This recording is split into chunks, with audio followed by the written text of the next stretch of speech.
15 अक्टूबर 1995 का दिन था। आसमान का बादशाह double decker luxury plane Pan Am flight 6 अपने 70 यात्रियों और 7 क्रू मेंबर्स के साथ हवाई से सैन फ्रांसिस्को के लिए उड़ान भर चुका था। लोग अपनी सीटों पर आराम से बैठे थे। कोई किताब पढ़ रहा था, कोई खिड़की से बाहर प्रशांत महासागर की नीली चादर को देख रहा था, तो कोई अपने आने वाले कल के सपने बुन रहा था। लेकिन अचानक प्लेन के शांत माहौल में एक चीख गूंजी। एक दो नहीं बल्कि 4 नकाबपोश लोग अपनी सीटों से उठे। उनके हाथों में हथियार थे। उन्होंने प्लेन को हाईजैक कर लिया था। यात्रियों की सांसें थम गईं। बच्चों का रोना और बड़ों की घबराहट से पूरा प्लेन गूंज उठा। ये खबर जैसे ही एटीसी तक पहुंची, धरती पर हड़कंप मच गया। रेस्क्यू मिशन की तैयारियां शुरू हो गईं। लेकिन इससे पहले कि कोई कुछ समझ पाता, ठीक 5 मिनट बाद पैन एम फ्लाइट 6 रडार से हमेशा के लिए गायब हो गई। इसके पीछे का पहला कारण तो हाईजैकर्स ने प्लेन का लोकेशन सिस्टम बंद कर दिया था। पर असली खतरा तो कुछ और ही था। एक ऐसा खतरा जिसे इंसान कंट्रोल नहीं कर सकता। प्लेन सीधा प्रशांत महासागर के सबसे बड़े और खतरनाक तूफान टाइफून के मुंह में जा चुका था। भयानक हवाएं प्लेन को किसी खिलौने की तरह उछाल रही थी। पायलट अपनी पूरी ताकत से प्लेन को बचाने की कोशिश कर रहा था। पर अगले 2 घंटे तक प्लेन का कंट्रोल प्रकृति के हाथों में था।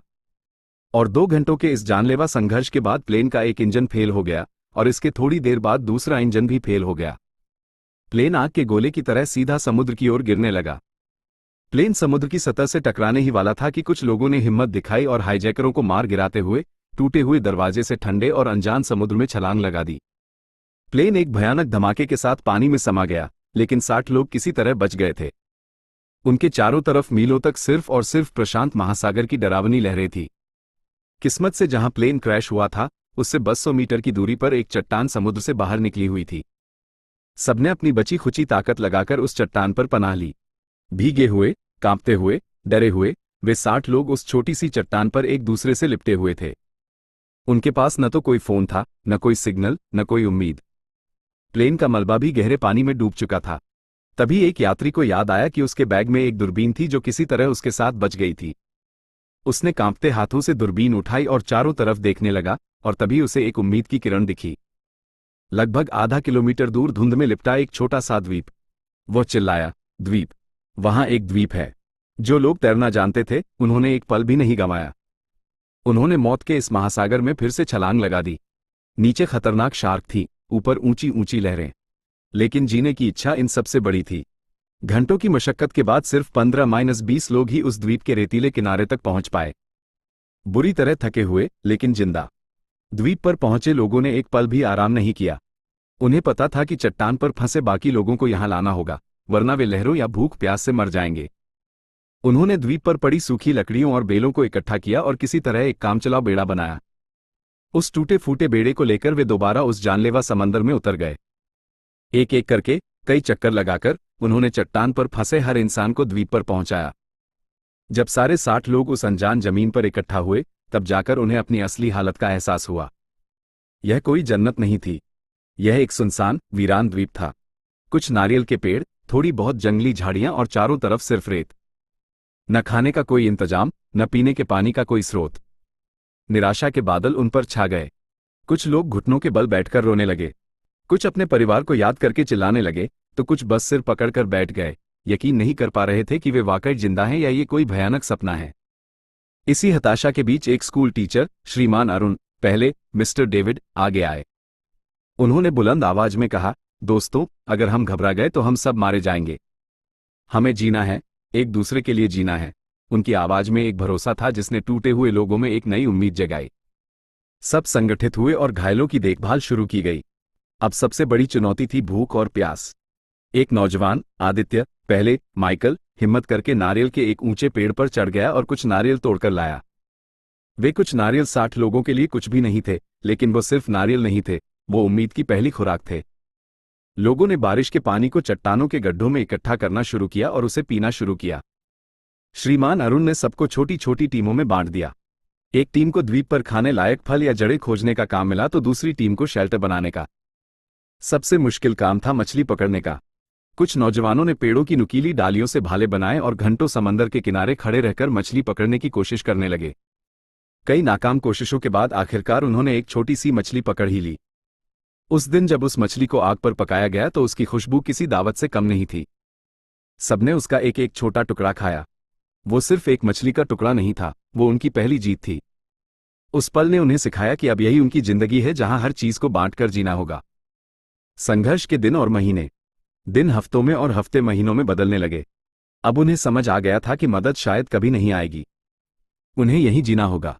उन्होंने पेड़ों की पत्तियों, डालियों और नारियल के रेशों से छोटी छोटी झोपड़ियां बनानी शुरू कर दी। पहली बारिश में ही उनकी सारी मेहनत पर पानी फिर गया। झोपड़ियां लीक करने लगी, लेकिन उन्होंने हार नहीं मानी और ज्यादा मजबूती से शेल्टर बनाए। जरूरत ने उन्हें वो सब कुछ सिखा दिया जो उन्होंने कभी सोचा भी नहीं था। कुछ लोगों ने मछली को धुआं देकर सुखाना सीख लिया ताकि उसे लंबे समय तक बचाया जा सके। एक महिला जो नर्स थी, अंजलि, पहले एक महिला जो नर्स थी, उसने जंगली पत्तों से छोटी मोटी चोटों और बीमारियों का इलाज करना सीख लिया। उन्होंने फैसला किया कि अगर यहां जीना है तो भविष्य के लिए सोचना होगा। उन्होंने नारियल के बीजों को द्वीप के चारों तरफ बोना शुरू किया, जंगली पौधों की कलमों को लगाना शुरू किया। उन्होंने समंदर के किनारे रेत पर नारियल के पेड़ों को गिराकर एक बहुत बड़ा हेल्प, मदद लिखा, इस उम्मीद में कि शायद कोई हवाई जहाज इसे देख ले। एक दिन दूर आसमान में एक जहाज दिखा भी। सब पागलों की तरह चिल्लाए, आग जलाकर धुआं किया, लेकिन जहाज ने उन्हें नहीं देखा और गुजर गया। उस दिन कई लोगों की उम्मीद पूरी तरह टूट गई। शुरुआती 2-3 महीने सबसे कठिन थे। अनजान द्वीप का माहौल, खाने की कमी और साफ पानी न होने की वजह से बीमारियां फैलने लगी। निराशा और अकेलेपन ने कई लोगों को मानसिक रूप से तोड़ दिया। एक एक करके 10 लोगों ने दम तोड़ दिया। हर मौत उनके लिए एक गहरा सदमा होती। वे अपने साथी को अपने हाथों से रेत में दफनाते और असहाय होकर रोते। अब वो 60 से 50 रह गए थे। उधर बाहरी दुनिया में महीनों के सर्च ऑपरेशन के बाद भी जब पैन एम फ्लाइट 6 का कोई सुराग नहीं मिला तो सरकार ने उन्हें मृत घोषित कर दिया। उनके परिवारों के लिए शोक सभाएं हुईं, अखबारों में उनके नाम छापे गए। दुनिया के लिए वे 77 लोग अब प्रशांत महासागर की गहराइयों में दफन एक दर्दनाक याद बनकर रह गए थे। उन्हें नहीं पता था कि उनमें से 50 लोग अभी भी एक अनजान द्वीप पर हर दिन मौत से लड़ रहे थे, इस उम्मीद में कि कोई उन्हें बचाने आएगा। लेकिन दुनिया उन्हें भुला चुकी थी। यह उनके संघर्ष का सबसे काला अध्याय था, जब उन्हें लगा कि वे अब हमेशा के लिए यहीं फंस गए हैं। उम्मीद का सूरज और नई पीढ़ी। 2 साल बीत चुके थे। जिंदगी अब एक ढर्रे पर आ गई थी। उन्होंने जीना सीख लिया था। और फिर उस वीरान द्वीप पर एक चमत्कार हुआ। एक महिला, रीना, पहले एक महिला, ने एक स्वस्थ बच्ची को जन्म दिया। उस बच्ची की पहली किलकारी ने पूरे द्वीप के माहौल को बदल दिया।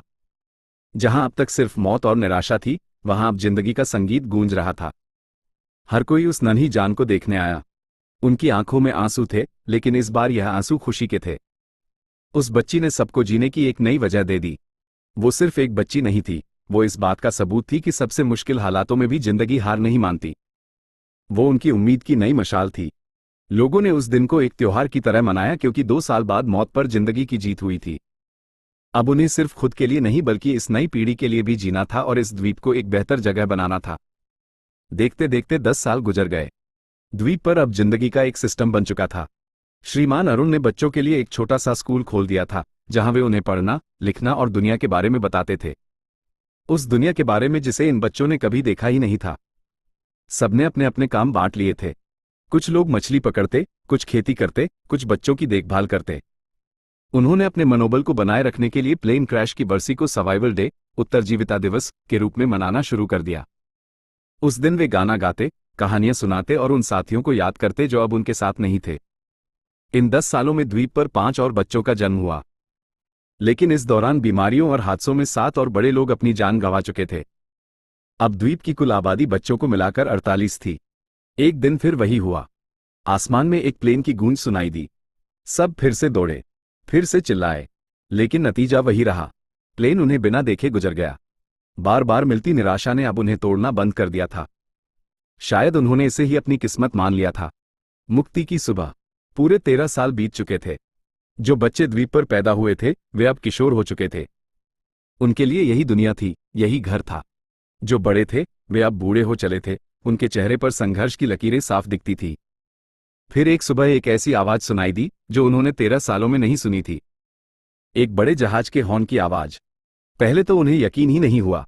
उन्हें लगा कि यह भी उनका कोई वहम है। लेकिन जब आवाज दोबारा आई तो सब पागलों की तरह समंदर के किनारे की ओर भागे। उन्होंने अपनी पूरी ताकत से आग जलाई, चिल्लाए, हाथ हिलाए। उनकी आंखों में एक आखिरी उम्मीद की चमक थी। और इस बार चमत्कार हुआ। जहाज ने उन्हें देख लिया था। जहाज रुका और उनसे कुछ दूर लंगर डाल दिया। उस पल को शब्दों में बयां नहीं किया जा सकता। 48 लोग एक दूसरे को पकड़कर रो रहे थे, हंस रहे थे, चिल्ला रहे थे। 13 साल का लंबा भयानक इंतजार खत्म हो गया था। जब रेस्क्यू टीम नाव से द्वीप पर पहुंची तो उनकी आंखों में भी आंसू थे। वे उन लोगों को देख रहे थे जिन्हें दुनिया मरा हुआ मान चुकी थी। जब वे 48 लोग वापस शहर लौटे तो दुनिया हैरान रह गई।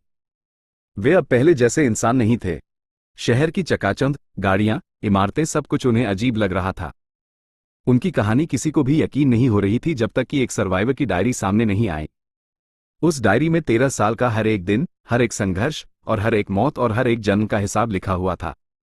जब मीडिया ने उस डायरी के पन्नों को दुनिया के सामने रखा तो हर कोई रो पड़ा। यह इंसान के हौसले, हिम्मत और जीने की जिद की एक अविश्वसनीय दास्तां थी। इस सच्ची घटना पर बाद में एक किताब भी लिखी गई जिसका नाम था the lost survivors of flight 6, 13 years on the island. The lost survivors of flight 6, 13 years on the island. ये कहानी आज भी हमें सिखाती है कि उम्मीद की एक छोटी सी किरण भी सबसे घने अंधेरे को चीर सकती है और इंसान का हौसला हर मुश्किल से बड़ा होता है। आपको इन 48 सर्वाइवर्स की यह दिल दहला देने वाली कहानी कैसी लगी? क्या आप कल्पना कर सकते हैं कि 13 साल एक वीरान द्वीप पर बिताना कैसा होता होगा? अपनी राय नीचे कमेंट्स में जरूर बताइएगा।